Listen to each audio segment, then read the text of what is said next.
Olá, gente. Estamos em mais uma quarta-feira reunidos aqui em Brasília para prosseguirmos os estudos do livro Modo de Entender, uma nova forma de viver, ditada pelo Hamed, hoje introduzindo o capítulo de número 15, que a gente conversa sobre o medo. Vamos dar início? Depois disso, o que nos resta dizer? Se Deus está conosco, quem estará contra nós? Isso é uma citação de Romanos 8:31.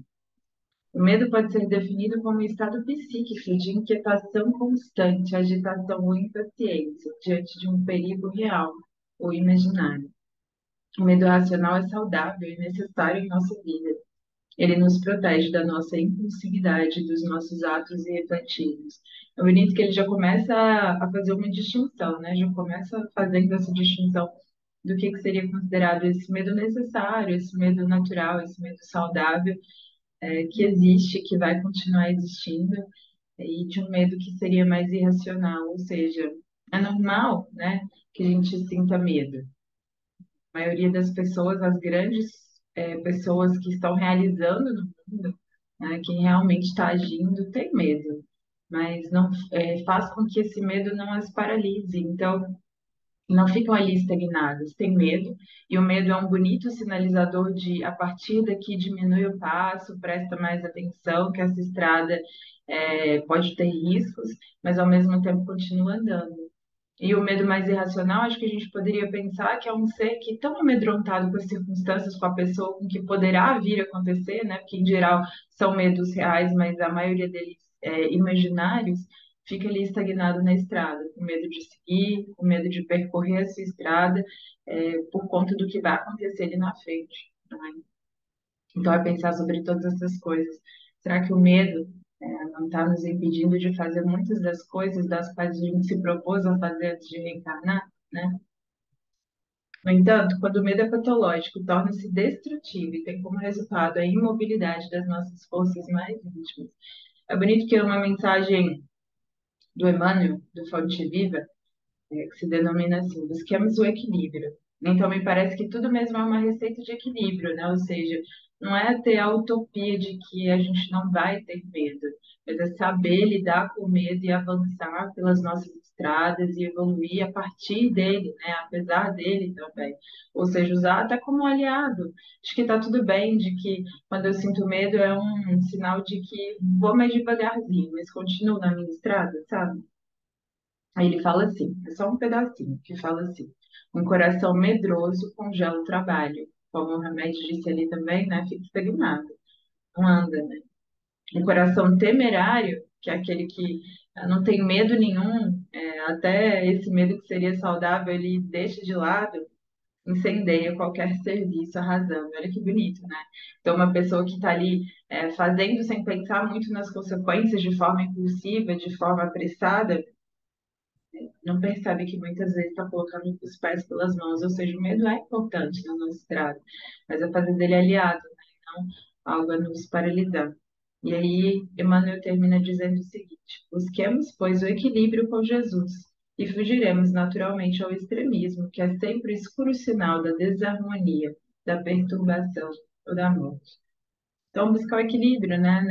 Nem essa temeridade, que é não pensar nas consequências, que é sair fazendo sem pensar no que pode acontecer, sem considerar as possibilidades de não dar certo, mas também sem ficar tão fixado nisso e com medo de tudo que pode acontecer, que aí simplesmente não faz nada, nem anda, nem caminha, fica estagnado na estrada. Eis alguns sintomas emocionais de temores que nos complicam a existência: agitação mental, incapacidade de relaxar e silenciar internamente, sendo preciso reler a mesma página diversas vezes. Quem já teve essa sensação, né, de estar desconectado de si, tão desconectado e tão fixado nas circunstâncias do exterior, do que está acontecendo, das circunstâncias da vida, que de repente está ali no meio de um redemoinho quase, né, quase tomado por todas essas emoções, por todas essas circunstâncias, e aí, ao precisar ler, ao precisar fazer alguma coisa, tá ali tão bagunçada, né, interiormente, que não consegue. Então, essa agitação mental, essa ruminação mental que a gente comenta muito aqui, né, e que muitas vezes é muito mais desgastante que um exercício físico intenso. É que toda essa agitação ela se processa na mente, que fica ali ruminando o tempo todo e nos causa mesmo uma exaustão se a gente não sabe cuidar disso, né? pessimismo e insegurança, hesitação pertinaz em face não só das grandes, como também das pequenas decisões existenciais, né? Então, a pessoa mais medrosa, ela se fixa ali no pessimismo e na insegurança, né? Ao invés de focar, talvez, na boa parte das pessoas, ou seja, eu vejo a realidade, mas eu foco no bom daquela situação, no aprendizado que eu posso fazer, no bom das pessoas, o que elas podem me ensinar, não, eu fico ali sempre fixada no que está faltando, do que não deu certo. Então, às vezes, uma série de acontecimentos positivos que a gente tem na nossa vida, a gente pega esses pequenos momentos de dor, de desconforto, daquilo que não deu certo e se fixa nele, né? E é como se a gente contasse para nós mesmos uma história muito mais de fracasso, quando na maior parte do tempo foi sim de construção de uma nova realidade, né? De estar de fato evoluindo. E aí, com alguns pequenos pontos de desconforto ou daquilo que não deu certo, e às vezes tão fixado, a gente é tão fixado nesses pontos mais negativos, a gente é incapaz de ver a realidade tal qual ela é, né? E isso faz com que, aí ele fala, né? Não só as grandes como as pequenas decisões existenciais não sejam tomadas. Então, às vezes é um indivíduo que, por medo, está sempre querendo procurar opiniões, né? Não tem aquilo que a gente comenta de autorreferência, ou seja, eu sei o que é melhor para mim, eu entendo os meus valores, aonde eu quero chegar e por isso sei fazer boas escolhas. Então, está sempre ou pedindo conselhos aos outros de forma compulsiva sobre o que deve fazer, quase não querendo se responsabilizar pelas próprias escolhas, ou ao mesmo tempo simplesmente decidindo que não vai escolher nada, nem as pequenas decisões. Tamanho o medo que tem de errar, né, de fazer escolhas ruins. Dissociação mental, esquecimento constante das coisas mais naturais e simples do cotidiano. Então, é quase como esquecimento total, seja porque a gente não está presente, né? É como se a gente estivesse vivendo tão no automático que a gente não está presente, vivendo as circunstâncias, vivendo os momentos. E aí, como se tudo fosse a mesma coisa. Já tiveram a impressão que às vezes um mês passou extremamente rápido, mas não porque a gente viveu em plenitude cada momento, mas foi porque estava tão no automático, tão cheio de problemas, tão cheio de conflitos, que a gente só foi vivendo atropelando a realidade sem ver ali o que, que realmente estava acontecendo. Então, essa sensação de que esqueço demais, né? Pode ser medo também. Até como uma forma do próprio cérebro, né? Do nosso próprio organismo, tentar evitar a dor, né? Porque isso também acontece. Em várias pessoas, é como se o organismo, ao temer esse medo do que aconteceu ou da própria realidade, acaba esquecendo como uma forma quase de proteção e de fuga, o que também não é incomum. Né? Então, muitas vezes, deliberadamente, o nosso organismo, né, o nosso cérebro decide esquecer determinados eventos, tamanho medo, tamanho a dor que existiu ali. Né? Então, tem essas duas coisas ainda. Agressividade exagerada, irritação contínua com tendência a atacar gratuitamente os outros com ofensas e insultos. E é interessante, né, que essa pessoa medrosa, desconectada mesmo, a gente acaba ficando extremamente agressivo, não é? Então, ver os outros sempre como um problema, ver sempre os outros com uma certa desconfiança, tá desconfiando de tudo e de todos ao mesmo tempo, e por estar ali muito medroso, né, acaba contaminando os outros. É aquilo que a gente fala quando a gente está ferido, nosso instinto natural e que a gente saiba modificar tudo isso, não é? Mas o nosso instinto é querer ferir o outro. E às vezes pessoas que sequer nos feriram, então olha que absurdo, né? Que às vezes a gente faz, ou seja, a gente tá com essa sensação de desconforto, de medo, de intranquilidade, e de repente a gente está contaminando não só a nossa própria vida, como ele diz ali, né? Cheia desse pessimismo e dessa insegurança, mas contaminando a vida dos outros. Então, às vezes, está num ambiente muito agradável, chega alguém ali já mais pessimista, já mais medroso, já mais aquela pessoa que está temendo aquilo que vai acontecer na vida, seja medos reais ou a maioria deles imaginários, né? Pensar que a maioria das coisas que a gente teme jamais vai acontecer. Mas essa pessoa, quando chega no ambiente, é aquilo que a gente fala do fermento, né? A gente está, assim, de algum modo influenciando a nossa atmosfera, seja do nosso lar, seja do nosso trabalho, seja da nossa própria vida. Então, cuidar para que a gente não só não contamine os outros com essa energia, né, mais medrosa, mas também não fira as pessoas, porque no instinto, às vezes, de estar doído, de estar ferido, a gente acaba falando aquilo que não deve, né? Aura de fracasso, desculpa por qualquer coisa e sentimento de humilhação constante na frente dos outros. Então, tá sempre achando que é um fracassado, né? Sempre dando desculpas sobre o seu fracasso, sempre achando que é com os outros o problema, sempre transferindo, não, isso não deu certo por conta de fulano. Então, essa aura de que tudo vai estar sempre um fracasso na vida, né? Falta de motivação, crises de perda de interesse pela vida, sensação de desejo. E nos momentos em que a gente se vê mais medroso por uma série de circunstâncias, imagino eu, né, também, por conta de outras tantas vidas que a gente viveu, e o medo ainda é um instinto muito poderoso para nós, né?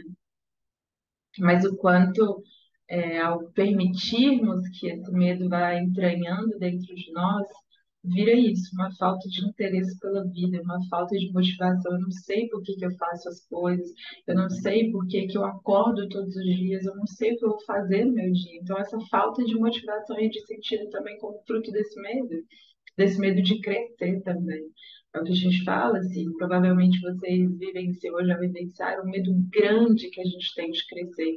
De quando a gente está começando ali a querer evoluir, começando a subir ali o nosso balão, de repente a gente se auto-sabota, porque tem medo, não sabe o que vai acontecer ali na frente, não sabe se vai perder pessoas, não sabe o que pode acontecer a partir dali, porque é um terreno desconhecido, né? Então, quanto muitas vezes a gente também tem esse tamanho medo de crescer, porque senão seria fácil, estaria todo mundo aí evoluindo tranquilamente, mas a gente sabe que crescer, que evoluir também é um processo dificultoso, né? Assim, é um processo que requer de nós uma proatividade, uma constância e uma confiança em Deus, né? Sobretudo fé, né? Sobretudo fé.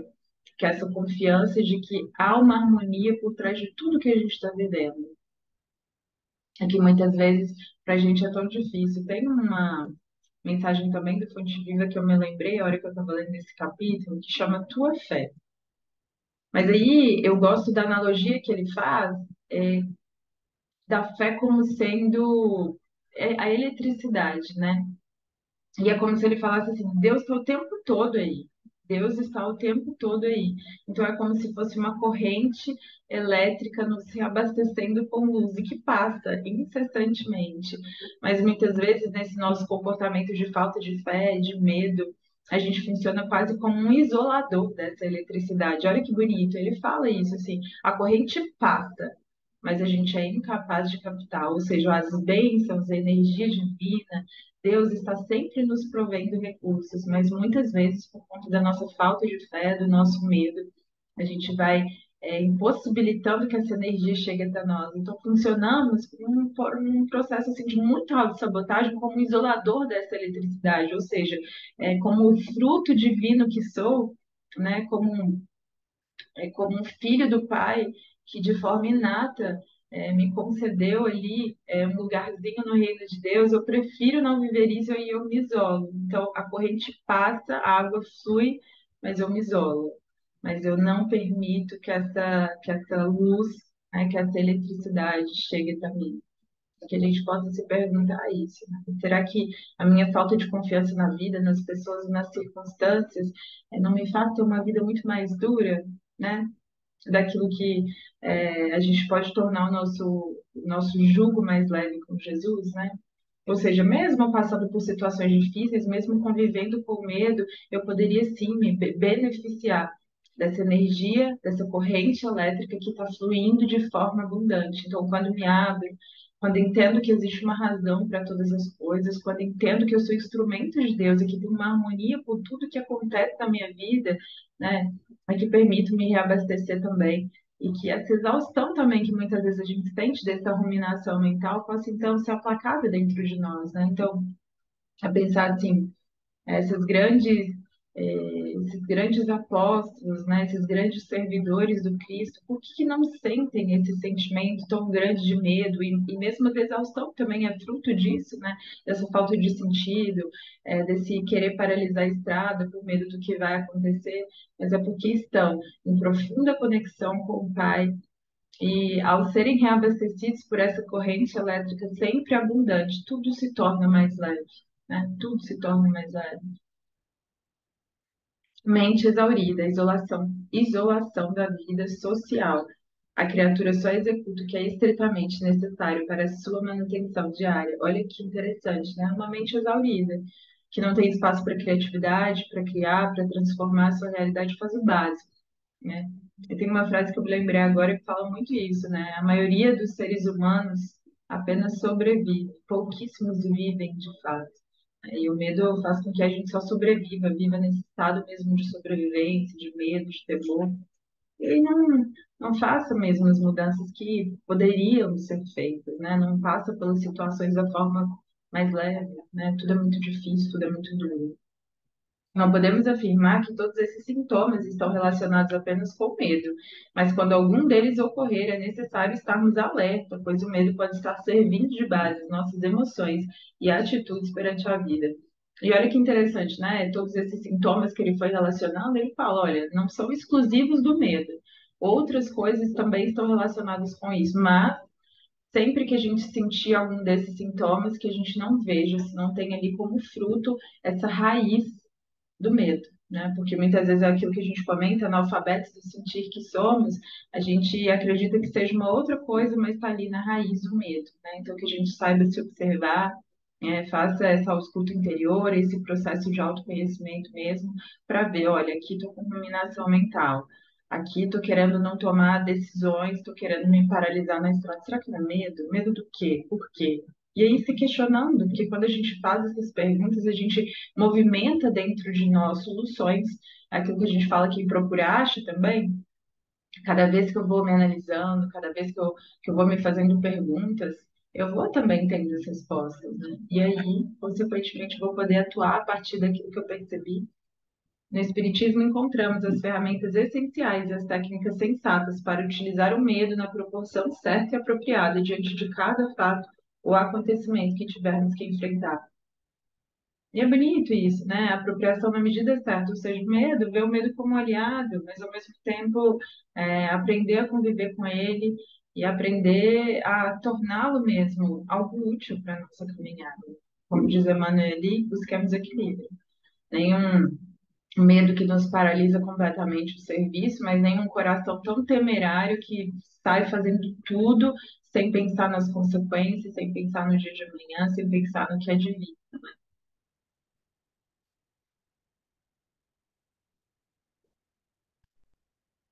É interessante porque ele cita um outro que eu vi aqui que eu não falei, que é comportamento compulsivo. Uso de atos ritualísticos propensos ao perfeccionismo, início de várias atividades ao mesmo tempo, sem término de nenhuma.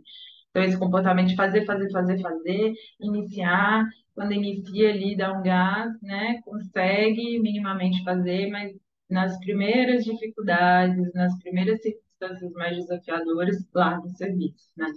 Então, nessa compulsão de fazer, mas um fazer também não constante, não perseverante, mas que eu faço um pouquinho, aí me dá medo, eu paraliso, eu saio, eu vou para outra coisa. Então, para que a gente possa pensar sobre todas essas coisas também.